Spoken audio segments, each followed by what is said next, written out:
ഇത്രയും കാലം നമ്മൾ മര്യാദക്കൊന്നും ജീവിച്ചിട്ട് പോലുമില്ല. ഈ നാട്ടുകാരുടെയും കുടുംബക്കാരുടെയൊക്കെ മുന്നിലേ നമുക്ക് അന്തസ്സായിട്ട് നിൽക്കണം.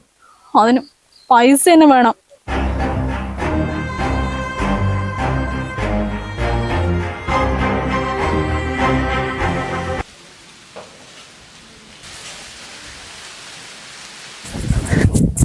ഏട്ടാ, കാർത്തിന്റെ പൈസ കൊടുക്കാനുള്ളതല്ലേ, എന്താ ചെയ്യാ?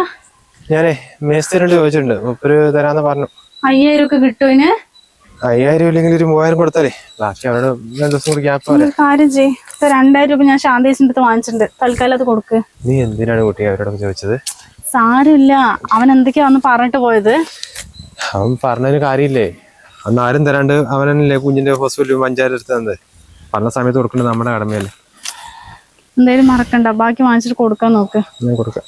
ശരി കുഞ്ഞോടല്ലേ? അവൻ കളിക്കുന്നുണ്ട്. ശരി ഏട്ടാ. ശരി. അമ്മ കുഞ്ഞിക്ക് പാല് തരോ? എന്താ നോക്കട്ടെ. പിന്നെ ഞാൻ കുറച്ചു മാസം കഴിഞ്ഞ് അംഗൻവാടി പോണം കേട്ടോ. അവിടെ ആണെങ്കിൽ പാലും മുട്ടയൊക്കെ കിട്ടും. ഇവിടെ ആണെങ്കിൽ ഇങ്ങനെ കഞ്ഞിയും കുടിച്ചിരിക്കേണ്ടി വരും. അച്ഛൻ കണ്ട ആ ഒറ്റ കിടന്ന് കഷ്ടപ്പെടുന്നത്. കുഞ്ഞൊന്ന് അംഗൻവാടി പോയില്ലേ, അമ്മയ്ക്ക് എന്തെങ്കിലും ജോലിക്ക് പോകാൻ പറ്റുമോ?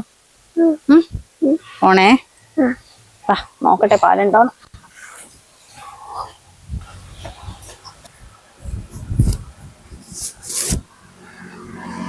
കാർത്തി, എടാ പറഞ്ഞ സമയത്ത് പൈസ തിരിച്ചു തരുന്നൊക്കെ ഉണ്ടായിരുന്നു. പക്ഷെ പെട്ടെന്ന് മഴ പെയ്തിട്ട് കുറച്ച് ദിവസം പണിയില്ലാണ്ടായി, അതാണ് പറ്റിയത്. സോറി സുഹൃത്തേട്ടാ. ഇന്നലെ ഞാൻ പറഞ്ഞതിൽ നിങ്ങളൊന്നും വിചാരിക്കണ്ട. ആരും പൈസ മേടിച്ചിട്ട് എൻ്റെ തിരിച്ചു തരുന്നില്ല. ആ ഒരു ദേഷ്യത്തിൽ ഞാൻ നിങ്ങളെ ചീത്ത പറഞ്ഞാണ്. വിടി. അത് സാരടാ. പാതിരാത്രിക്ക് അത്യാവശ്യമായിട്ട് ഒരുപാട് ആൾക്കാരെ ചോദിച്ചു, ആരും പൈസ ഒന്നുമില്ല. അവസാനം നീയല്ലടാ തന്നത്. പറഞ്ഞ സമയത്ത് തിരിച്ചു തരാൻ പറ്റത്തേ, അത് എൻ്റെ കുഴപ്പം. പോട്ടെ. സുഹൃത്തേട്ടാ, നിങ്ങളെങ്ങോട്ടാ? ഞാനേ നമ്മുടെ ഷിബുവിനെ കാണാൻ പോടാ. ഇനി ഇവിടെ നിന്നിട്ട് കാര്യമില്ല, ഗൾഫിൽ പോകാനുള്ള പരിപാടിയാ. അപ്പൊ അവന് കുറെ പിടിപാടില്ലല്ലേ, ഒരു വിസ കിട്ടുമോ നോക്കാൻ വേണ്ട. ആ ഷിബുനെ, അവനെ നല്ല പിടിപാടുള്ള. നിങ്ങൾ വരും, ഞാൻ കൊണ്ടാക്കി തരാം ബൈക്കിൽ. എടാ കാർത്തി, കുറച്ച് പേരല്ലേ ഉള്ളൂ, ഞാൻ നടന്നു പോയിക്കൊള്ളേ.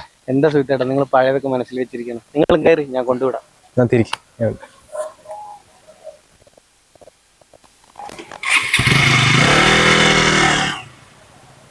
ഇപ്പൊ ഗൾഫിൽ പോയ പണ്ടത്തെ പോലെ ഒന്നുമല്ല, ശമ്പളമൊക്കെ വളരെ കുറവാണ്.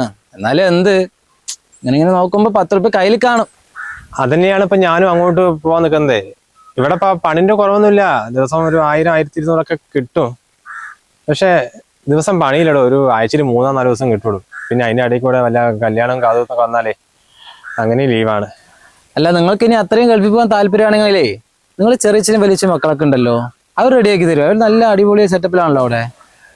ഇല്ലടോ, ഞാനും ഒരു പ്രാവശ്യം അവരോട് ചോദിച്ചതാണ്. അപ്പൊ അവര് പറഞ്ഞു ഗൾഫില് പോയിട്ട് കാര്യമൊന്നുമില്ല, നാട്ടിൽ തന്നെ നല്ലതെന്ന് പറഞ്ഞു. അല്ലെങ്കിൽ ഈ കുടുംബക്കാരെ അങ്ങോട്ടും ഇങ്ങോട്ടും സഹായിക്കുന്നില്ലല്ലോ. അത് വിട്. അവിടെ നിന്റെ അടുത്ത് ആരെങ്കിലും ഈ ഗൾഫിൽ കൊണ്ടുപോകുന്ന ടീമുണ്ടോ?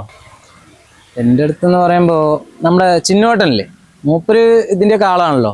അതിലേക്ക് വിസ കാര്യങ്ങളൊക്കെ ആയിട്ടുള്ള സെറ്റപ്പാണ്. പക്ഷെ എറണാകുളത്താണ് ഓഫീസ്. ഇപ്പൊ നാട്ടിൽ വന്നിട്ടുണ്ടെന്നാണ് പറഞ്ഞത്. നമുക്കൊന്ന് നേരിട്ട് പോയി കണ്ട കാര്യങ്ങളൊക്കെ ഡീറ്റെയിൽ സംസാരിക്കാം. ഓക്കെ അല്ലേ? അല്ല, +2 പാസ്സല്ലേ നിങ്ങൾ? ഓ, +2 പാസ്സാണ്. ഇത്രേ പഠിച്ചിട്ടുള്ളൂ. അത് കഴിഞ്ഞിട്ട് നേരെ പണിക്കിറങ്ങിയതാ. അത് മതി. ഞാൻ മൂപ്പൻ്റെ ഈ സ്റ്റാറ്റസ് കണ്ടിട്ടുണ്ടായിരുന്നു, ഈ ദുബായിലേക്ക് എടുക്കുന്നതൊക്കെ വേണ്ടേ, ഈ റിക്രൂട്ട്മെന്റ് കാര്യങ്ങളൊക്കെ ആയിട്ട്. പക്ഷെ 2 ലക്ഷം ആണെന്ന് പറയണം. നമുക്ക് സംസാരിച്ച് നോക്കാം. 2 ലക്ഷം രൂപയോ? എടാ, വേറെ എന്തെങ്കിലും ഉണ്ടാവോ? ഈ 2 ലക്ഷം പറയുന്നത് ഏറ്റവും കുറവാണ്. വെളിയിലൊക്കെ 4-5 ലക്ഷമാണ്. ഇപ്പൊ നിങ്ങൾക്ക് ഈ 2 ലക്ഷത്തിന് 10-50,000 രൂപ ശമ്പളമുണ്ട്. അത്യാവശ്യം 4 മാസം 5 മാസം പിടിച്ചു നിന്ന് കഴിഞ്ഞാൽ ഈ പോയ കാര്യങ്ങളൊക്കെ നിങ്ങൾക്ക് ക്ലിയർ ചെയ്യാൻ പറ്റും. ബാക്കി പിന്നെന്തായാലും റൂം, ഫുഡ്, കാര്യങ്ങൾ, അക്കോമഡേഷനൊക്കെ അവിടെ ഫ്രീ ആണ്. അത് നിങ്ങൾ വെച്ച് മെല്ലെ പോവും. പക്ഷെ ഇപ്പോ നീ വിചാരിച്ചാലേ എന്തെങ്കിലും കുറഞ്ഞു കിട്ടുമോ? പൈസന്റെ കാര്യമല്ലേ, ആരും വിട്ടുതരില്ല. നമുക്കൊന്ന് സംസാരിച്ച് നോക്കാന്ന് മാത്രം. നിങ്ങളിപ്പോൾ ഫ്രീ ആണോ? നമുക്ക് പോയി നോക്കിയാലോ? ശരി, വരി.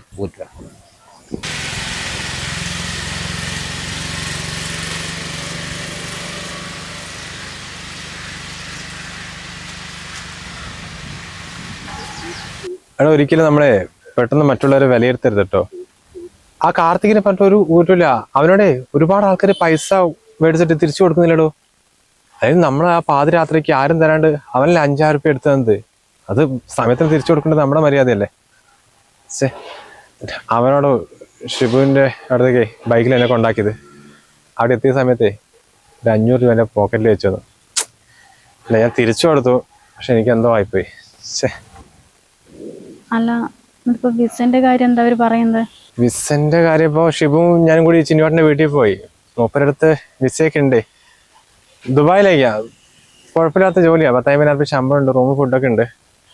പക്ഷെ അവരുടെ ഏജന്റ് ഫീസും കമ്മീഷനും ടിക്കറ്റ് അടക്കേ 2,10,000 മോളെ ചോദിക്കുന്നത്. 2,10,000? അത്രയും കൊടുക്കണം മോളെ. എന്തായാലും ഇപ്പം ഗൾഫിന്റെ കാര്യത്തിൽ ഒരു തീരുമാനമായില്ലേ, നമ്മളെ കൊണ്ടൊന്നും കൂട്ടിയാൽ കൂടുതലോ. ജീവിതകാലം മുഴുവൻ തട്ടിയും മുട്ടി ഇങ്ങനെ തന്നെ പോട്ടെ, അല്ലാണ്ട് എന്താക്കാനാ. ഇങ്ങനെ പറഞ്ഞിട്ട് തന്നെ ഏട്ടാ ഇപ്പൊ ഈ അവസ്ഥയായത്. പറയാണെങ്കിൽ നിങ്ങളുടെ കുടുംബക്കാരൊക്കെ നല്ല പൈസക്കാരാ. അതും പറഞ്ഞിട്ട് കടം ചോദിക്കാൻ പോകാൻ പറ്റുമോ? കണ്ടാലടക്കം തിരിഞ്ഞു നോക്കുന്നില്ല. നമ്മുടെ അടുത്ത് പൈസ ഇല്ലാത്തതിന് അവരെ പറഞ്ഞിട്ടെന്താണ് കാര്യം? എല്ലാവർക്കും എല്ലാവരും സഹായിക്കാൻ പറ്റില്ലല്ലോ. ഇപ്പൊ അത് നോക്കിയിട്ടൊന്നും കാര്യമില്ല, ഇവിടെ തന്നെ പണിക്ക് പോവാ. ഞാൻ എന്ത് ചെയ്യാനാ? അല്ല, ഞാൻ എന്റെ വീട്ടിലൊന്ന് ചോദിച്ചു നോക്കട്ടെ. നീ എന്തൊക്കെയാണ് ഈ പറയുന്നത്? അവരുടെ അടുത്ത് എവിടെ ഉണ്ടാകാനാ? നിന്റെ അച്ഛൻ ഒരാൾ കൊണ്ടുവന്നിട്ടല്ലേ അവിടെ കഴിയുന്നത്. അവനാണെങ്കിൽ പഠിച്ചിറങ്ങിയിട്ട് ജോലി പോലും കിട്ടിയില്ല. ശരിക്കും പറയുകയാണെങ്കിൽ ഈ സമയത്ത് നമ്മൾ അവരെയാണ് സഹായിക്കേണ്ടത്. 2 ലക്ഷം അല്ല, അവരോട് ചോദിച്ചാൽ അവരെവിടെ നിന്ന് എടുത്തു തരാനാണ്? ഒരു തരി പൊന്നു പോലും ഇല്ലാണ്ടായി പോയി. നമുക്കൊരു കാര്യം ചെയ്താലോ? ആ സുധേവട്ടിനടുത്ത് പലിശക്ക് കടം ചോദിച്ചാലോ? എടി, 2 ലക്ഷം റുപ്യൊക്കെ ഒരു ഈടും ഇല്ലാണ്ട് മൂപ്പര് നമുക്ക് തരുന്നോന്നുണ്ടാ? അതിനവിടെ നല്ല ശമ്പളം തരുന്നൊക്കെയല്ലേ പറഞ്ഞത്. ഒരു 5-6 മാസം കൊണ്ട് നമുക്ക് തിരിച്ചടയ്ക്കാലോ. പിന്നെ മൂപ്പര് കൊള്ള പലിശയാണെന്ന് നോക്കണ്ട. ഈ ഒരു കാര്യം പറഞ്ഞാലേ ചിലപ്പോ തരുമായിരിക്കും. എടാ, വെറുതെ റിസ്ക് എടുക്കണോ? അതൊക്കെ വേണം നമുക്ക്. റിസ്ക് എടുത്താലേ ജീവിതത്തിൽ എന്തെങ്കിലുമൊക്കെ ആവുള്ളൂ ഏട്ടാ. ഇനി എന്തായാലും നോക്കിയിരുന്നിട്ട് കാര്യമില്ല. ഞാൻ ഇപ്പൊ തന്നെ മൂപ്പൻ്റെ അടുത്ത് പോയി ചോദിക്കട്ടെ.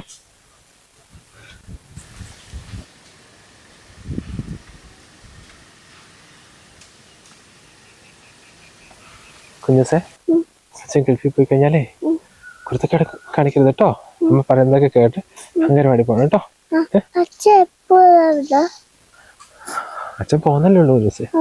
2-3 കൊല്ലം കഴിഞ്ഞിട്ട് പൈസയൊക്കെ ഉണ്ടാക്കിയിട്ട് വരാം കേട്ടാ. ഇനി കുറെ ടോയ്സ് ഒക്കെ വേണ്ടേ? ദിവസത്തിന് അച്ഛൻ ഇതുവരെ ഒന്നും വാങ്ങി തന്നില്ലടാ. ഞാനും കൂടി എയർപോർട്ടിലേക്ക് വരട്ടെ. എടാ, എയർപോർട്ട് കോഴിക്കോടല്ലേ. ഞാൻ പോയി കഴിഞ്ഞാൽ ബസ്സിൽ നീ കുഞ്ഞും കൂടെ ഒറ്റയ്ക്ക് വരണ്ടേ? നമുക്ക് ആരും ഇല്ലാലോ. അല്ലെങ്കിൽ ഗൾഫിൽ പോകുന്ന സമയത്ത് നാട്ടുകാരും കുടുംബക്കാരും ഫ്രണ്ട്സൊക്കെ ഉണ്ടാവും. സാരമില്ല, 2-3 ആൾക്കാരും കൂടി എൻ്റെ കൂടെ ഉണ്ട്. അത് തൃശ്ശൂരിലും കോഴിക്കോടൊക്കെയുള്ള ആൾക്കാരാണ്.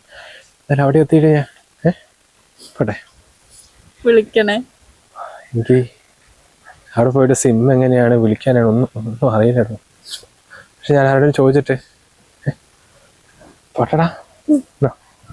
ഒറ്റയ്ക്കെടുക്കാൻ പേടിയുണ്ടോ? കരയണ്ട, പേടിയാകണമെങ്കിൽ നിന്റെ വീട്ടിൽ പോട്ടോ.